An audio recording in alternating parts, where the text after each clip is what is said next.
میں نے تمہارے لیے ایک بہت ہی پیاری لڑکی ڈھونڈ رکھی ہے۔ نانی نے شفقت سے میرے گال پر ہاتھ رکھتے ہوئے یہ خوشخبری سنائی۔ میں نے عجیب نظروں سے نانی کی طرف دیکھا۔ وہ مسکرا کے کہنے لگی، اپنی بسمہ۔ بسمہ؟ میں حیرانی سے بولا تھا۔ بسمہ میری چھوٹی خالہ آسیہ کی بیٹی تھی۔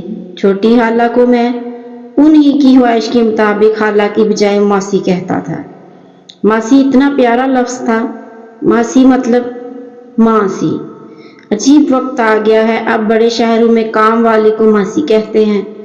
وہ لوگ ٹاؤن شپ میں رہتے تھے، ہمارا ان کی طرف آنا جانا کم ہی تھا۔ وجہ وہی ہماری غربت۔ خالو وکیل تھے، ان کے ساتھ ساتھ ان کے بھائیوں کے ساتھ سانجھا کاروبار بھی تھا۔ خالو ہم سے میل جول کم ہی رکھنا چاہتے تھے۔ میں نے نبیل سے اس کی موٹر سائیکل لی، نانی نے اس میں پٹرول ڈلوا دیا۔ میں اور نانی ثانیہ کی منگنی کی مٹھائی لے کر ٹاؤن شپ پہنچ گئے۔ سردی کا موسم اور اتوار کا دن۔ ماسی چھت پر بیٹھی ہوئی اپنے پوتے کے لیے سویٹر بن رہی تھی۔ میں اور نانی چھت پر بھی چلے گئے۔ تھوڑی دیر بعد بسمہ کالے لباس میں ملبوس چائے کی ٹرے اٹھائے آن پہنچی۔ ان دنوں بسمہ کی رنگت مکھن سے زیادہ سفید تھی۔ روشن چہری، موٹی موٹی سرخ ڈوروں والی آنکھیں، اجلا چہرہ، لمبی گردن، چمکتے دانت، دامن کی کالی رات کی طرح کالے سیاہ گیسو۔ اس دور میں ساری رشتہ داری میں بسمہ جتنی کوئی بھی لڑکی حسین نہ تھی۔ بسمہ جتنی حسین تھی اتنی ہی خوش اخلاق بھی۔ بات بات پر ہنستی تو گال کے ایک طرف ڈمپل پڑتا تھا۔ مہروز چائے۔ بسمہ نے میرے سامنے چائے کا کپ رکھتے ہوئے کہا تھا۔ میں نے کپ اس کے ہاتھ سے لیتے ہوئے اس کو غور سے دیکھا، وہ بھی مجھے غور سے دیکھ رہی تھی۔ بسمہ کے گورے مکھڑے پر چھوٹے چھوٹے سرخ کیل مہاسے تھے، جیسے اکثر نوجوان لڑکیوں کے مکھڑے پر ہوتے ہیں۔ چائے ختم کرنے کے بعد نانی اور ماسی کسی مریض کی عیادت کو چلی گئیں۔ بسمہ 4 بھائیوں کی اکلوتی بہن تھی، 2 بڑے اور 2 چھوٹے۔ سب سے بڑا اپنے سسرال گیا ہوا تھا اپنی بیگم کے ساتھ۔ اس سے چھوٹا قطر میں ہوتا ہے، اور بسمہ سے چھوٹے والے دونوں کرکٹ میچ کھیلنے گئے تھے، اور خالو صاحب اپنے دوستوں کی طرف۔ نانی اور ماسی کے جانے کے بعد میں اور بسمہ گھر پر اکیلے ہی تھے۔ 2 فٹ کی دوری پر بسمہ میرے سامنے کرسی پر بڑے اعتماد کے ساتھ بیٹھی ہوئی تھی۔ بڑے دل والے ہو، اپنی محبت کے لٹ جانے پر خود ہی مٹھائیاں بانٹ رہے ہو۔ محبت، مجھے بسمہ کی بات سن کر کرنٹ سا لگا۔ میں نے دل میں سوچا، ابھی چند مہینے پہلے زندگی میں صرف ایک بار جیسے تیسے کر کے میں نے ثانیہ سے اپنی خاموش محبت کا اظہار کیا تھا۔ ثانیہ اور اس کے بھائی کے علاوہ کسی کو بھی نہیں پتا تھا۔ اس سے کہاں سے خبر مل گئی، کہاں کھو گئے ہو؟ بسمہ نے چٹکی بجاتے ہوئے میرے خیالوں کے سلسلے کو توڑا۔ میں کس نے بتایا، سب جانتے ہیں، بسمہ نے کرسی کی بیک سے ٹیک لگاتے ہوئے جواب دیا۔ میرے زخم پھر سے ہرے ہو گئے، میرا چہرہ فک ہو گیا۔ کوشش کے باوجود بھی میں اپنے ماتھے پر شکست کی شکنوں کو آنے سے نہ روک سکا۔ میری خاموش محبت بسمہ سے ڈھکی چھپی نہ رہی تھی۔ مہروز، دفع کرو ثانیہ کو، اس سے تم سے کبھی محبت تھی ہی نہیں۔ وہ تو اکثر تمہارا مذاق اڑایا کرتی تھی، اور مجھے اس پر شدید غصہ آتا تھا۔ میں نے ڈبڈباتی آنکھوں سے بسمہ کی طرف دیکھا۔ بسمہ کے رخ روشن پر جان لیوا مسکراہٹ تھی۔ سچ کہہ رہی ہوں بھائی۔ بسمہ کے نابی ہونٹوں پر بھی مسکراہٹ بکھر گئی۔ مجھے اس کے رویے سے یہ تاثر مل رہا تھا جیسے یہ کوئی بڑی بات نہ ہو۔ ویسے ایک بات ہے، عاشق تم سچی ہو، تمہیں ثانیہ کے علاوہ کبھی کوئی نظر ہی نہیں آیا۔ کون، کس کی بات کر رہی ہو؟ جیسے ہی میں نے کھردرے لہجے میں یہ پوچھا، بسمہ کی موسیقیت سے بھرپور آواز آنا بند ہو گئی۔ وہ کچھ سہم سی گئی۔ وہ جو چند لمحے پہلے بڑے اعتماد سے میرے ساتھ تڑاخ تڑاخ باتیں کر رہی تھی، اسے یکلخت کوئی سانپ سونگھ گیا۔ وہ اٹھ کر وہاں سے چھت پر بنے ہوئے اکلوتے کمرے کے اندر چلی گئی، اور وہاں کھڑی ہو کر تانک جھانک کرنے لگی۔ میں ششو پنج میں مبتلا تھا، یہ کیا ماجرا ہے؟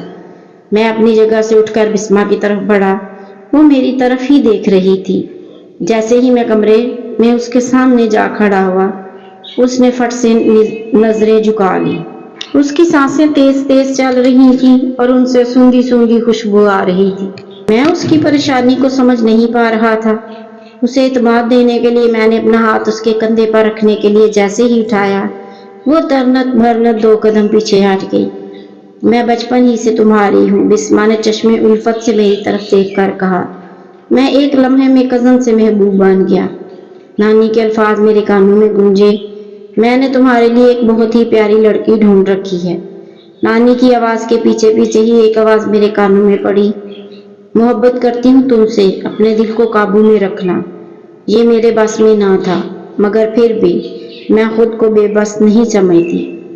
تم ہماری شادی سے پہلے مجھے ہاتھ نہیں لگا سکتے۔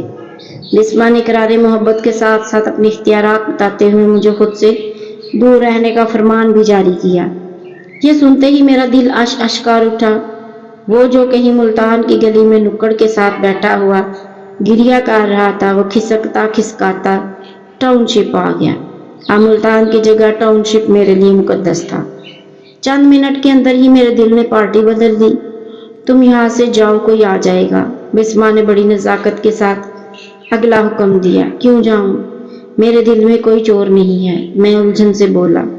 پلیز میری خاطر، کسی نے ہم دونوں کو کمرے میں ایک ساتھ دیکھ لیا تو میں بدنام ہو جاؤں گی۔ بسما کی آواز میں سچائی تھی۔ میں نے نظر بھر کر اسے دیکھا، وہ واقعی کسی ابصرہ سے کم نہ تھی۔ میں کمرے سے نکلنے لگا تو بسما کے ایک جملے نے میرے قدم روک لیے۔ میں نے بڑی دعائیں مانگی تھی کہ تمہاری ثانیہ سے شادی نہ ہو۔ میں نے پلٹ کر بسما کو دیکھا جس کے چہرے پر اعتماد تھا۔ اگر تم سے میری شادی نہ ہوئی تو میں مر جاؤں گی۔ میرا چہرہ کھل گیا، دل کے زخموں پر محبت کا مرہم ایسے لگا جس سے کوئی نشان باقی نہ ہوا۔ ٹاؤن شپ سے واپسی پر رات نانی میرے کمرے میں آئی۔ وہ میرے زخموں پر مرہم لگانا چاہتی تھی۔ اب نانی کو کوئی بتائے، زخم تو پہلے ہی ایک افسرہ نے بھر دیے ہیں۔ مہروز بیٹا، میں نے تمہاری خالہ کو بہت سمجھایا تھا کہ مہروز بڑا اچھا لڑکا ہے، وہ بھی کیا کرتی۔ طلعت اور ثانیہ کو وہ لڑکا بہت پسند تھا۔ نانی کی بات سن کر مجھے 440 وولٹ کا کرنٹ لگا۔ ہاں، طلعت کے کزن کا بیٹا ہے، پراپرٹی ڈیلر ہے، ثانیہ اسے پسند بھی کرتی تھی۔ ثانیہ کو کچھ کہنا ہی نہیں پڑا۔ طلعت نے ثانیہ سے پوچھا، اس نے فوراً ہی اپنی رضامندی ظاہر کر دی۔ کسی کو محبت بن مانگے ہی مل جاتی ہے اور کوئی مانگ کر بھی خالی ہاتھ رہ جاتا ہے، میں نے بڑے شاعرانہ انداز میں نانی سے کہا تھا۔ اس دور میں موبائل عام نہیں تھا، البتہ PTCL کے نمبر کا سہارا ضرور تھا جو بسما کے گھر میں پہلے سے موجود تھا۔ مجھے یہ سہولت بھی میسر نہیں تھی۔ تایا جی اور نبیل کے گھر پر ٹیلی فون تو تھا، مگر لکڑی کے باکس میں بند، جس پر ایک تالا ہمیشہ پڑا رہتا۔ نبیل کے گھر جو ٹیلی فون تھا، اس فون کی چابی نبیل کے ابو کے کھیسے میں ہوتی تھی۔ تایا کے گھر جو فون تھا، اس کی چابی تائی کے پراندے کے ساتھ بندھی ہوتی۔ وہاں سے فون کرنا ایسے ہی تھا جیسے کہ بھوکے شیر کے منہ سے گوشت نکال کر لانا ہو، اس لیے مجبوراً PCO سے کال کرنی پڑی۔